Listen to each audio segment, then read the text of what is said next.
Assalamualaikum warahmatullahi wabarakatuh. Welcome back to my channel. So untuk video kali ni aku nak share dengan korang mengenai kapal selam KRI Nanggala 402.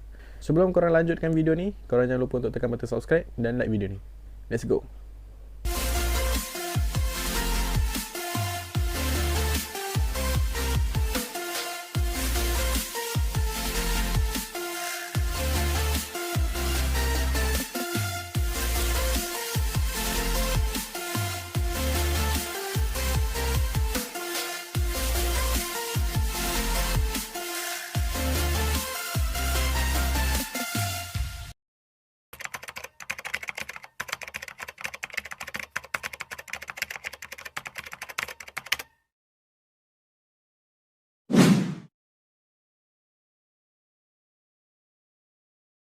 Okay guys, sebelum aku melanjutkan video aku untuk hari ni, aku mengucapkan salam takziah untuk ahli keluarga serta warga-warga Indonesia yang terkesan dengan kejadian ataupun tragedi KRI Nanggala 402 yang tenggelam di perairan Bali.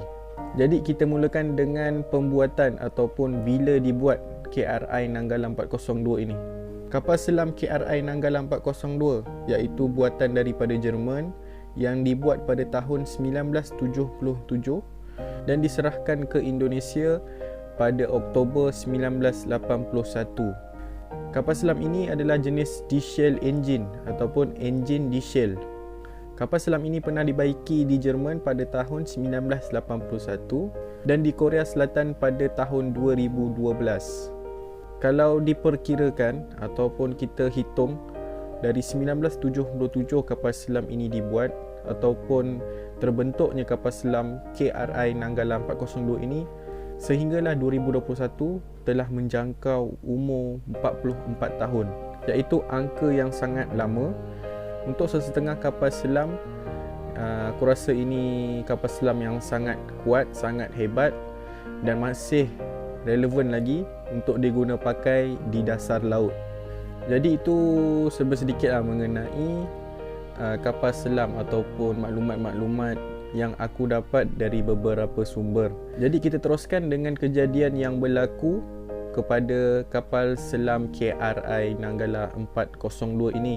Jadi kapal selam KRI Nanggala 402 ni dia telah membuat latihan tembakan torpedo pada hari Rabu, iaitu bersamaan dengan 21 April 2021 dan telah pun melalui beberapa prosedur sebelum mereka ke dasar laut ataupun tenggelam. Jadi prosedur-prosedur ini kapal selam tu lulus dengan jayanya. Jadi setelah mereka dibenarkan untuk tenggelam ke dasar laut, sejam kemudian mereka telah lost contact ataupun mereka tidak dapat dihubungi dan dikatakan kapal selam ini menghadapi blackout. Jadi misi bantuan terus dihantar tanpa membuang masa ataupun melambatkan masa untuk misi mencari kapal selam KRI Nanggala 402 ni lah.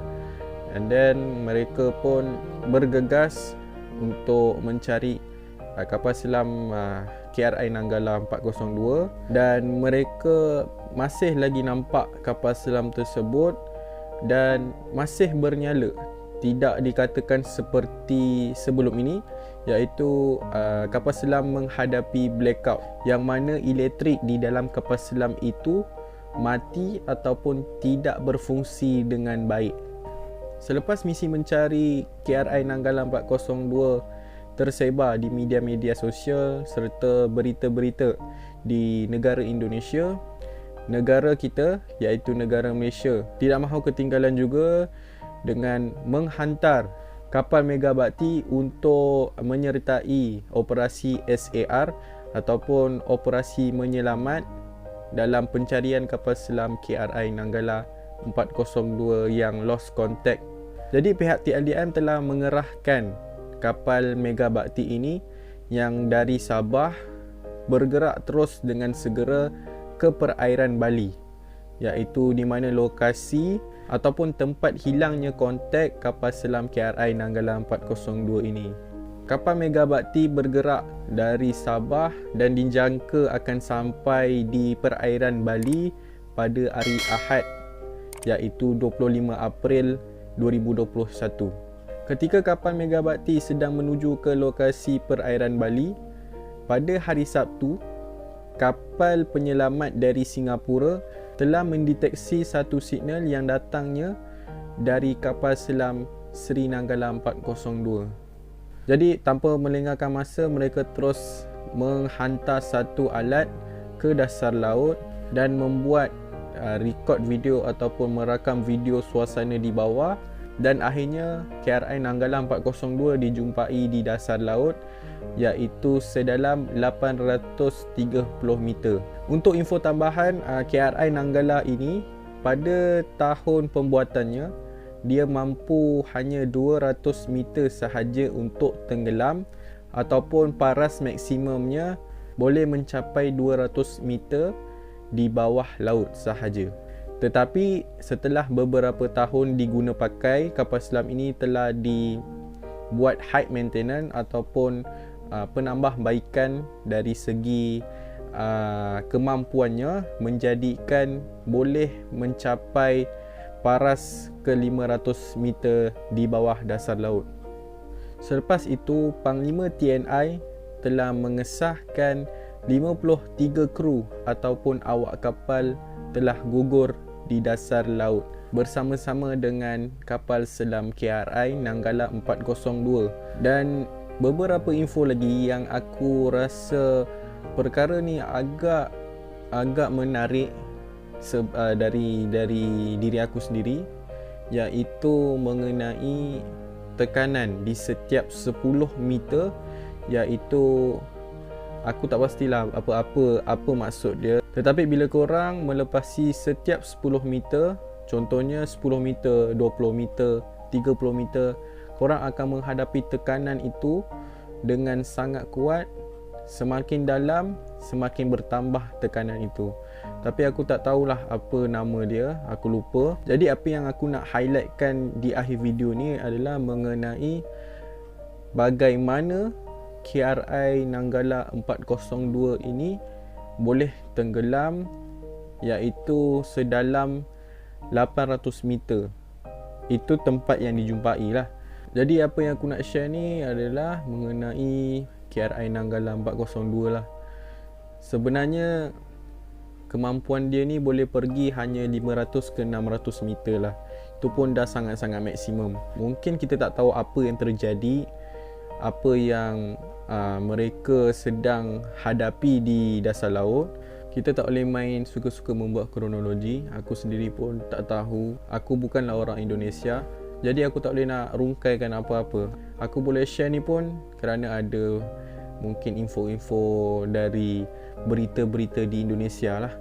Dan info yang terakhir, jadi tekanan pada kedalaman 800 meter itu adalah seperti korang punya kepala, korang punya kepala dipijak oleh 100 ekor gajah, guys. So aku macam kadang-kadang macam speechless lah. Aku tak boleh bayang tekanan yang ada di bawah laut tu seperti apa. Tetapi aku nak luahkan rasa duka cita aku terhadap negara jiran kita, iaitu Indonesia. Semoga ahli keluarga sentiasa kuat. Jadi kesimpulan untuk video kali ini adalah kita perlu tahu ajal itu tidak mengenal tempat. Sama ada korang di darat, sama ada korang di udara mahupun di dasar laut, bila Allah sudah takdirkan ajal maut itu di tangan Tuhan, jadi kita sentiasa dalam keadaan bersedia untuk menghadapi kematian. Jadi sekali lagi aku mengucapkan salam takziah kepada semua ahli keluarga, awak kapal serta warga Indonesia. Aku mewakili rakyat Malaysia rasa berduka cita mengenai kejadian tenggelamnya kapal selam KRI Nanggala 402 ni. Walaupun kita tak pernah kenal pun siapa itu awak-awak kapal KRI Nanggala 402. Kita tak pernah kenal pun apa itu KRI Nanggala 402. Tetapi bila kita tengok kejadian tu, ramai orang-orang Muslim ataupun orang Islam yang berada di dalam kapal selam tersebut. Jadi kita pun turut bersedih bila kita tahu berita ni. Memang seluruh dunia, hampir seluruh dunia tahu mengenai kejadian yang menimpa kapal selam KRI Nanggala 402 ni. Jadi aku harap semua ahli keluarga tabah dan terus kuat. InsyaAllah awak kapal semuanya meninggal dunia dalam keadaan mati syahid. InsyaAllah, mudah-mudahan. Jadi aku rasa perkongsian aku pada hari ini sampai di sini saja. Kita berjumpa di next video. Andai kata aku mendapat info lebih tepat ataupun info-info seterusnya mengenai KRI Nanggala 402 ini, aku akan share dengan korang, InsyaAllah, jika ada. Kalau tiada tu mohon maaf. Jadi aku memohon maaf jika info aku ini kurang tepat ataupun tidak tepat. So kalau korang rasa kurang tepat, korang boleh komen kat bawah. Jadi kita berjumpa di next video. Selamat berpuasa. Assalamualaikum dan bye-bye. أعوذ بالله من الشيطان الرجيم بسم الله الرحمن الرحيم الحمد لله رب العالمين الرحمن الرحيم مالك يوم الدين إياك نعبد وإياك نستعين اهدنا الصراط المستقيم صراط الذين أنعمت عليهم غير المغضوب عليهم ولا الضالين.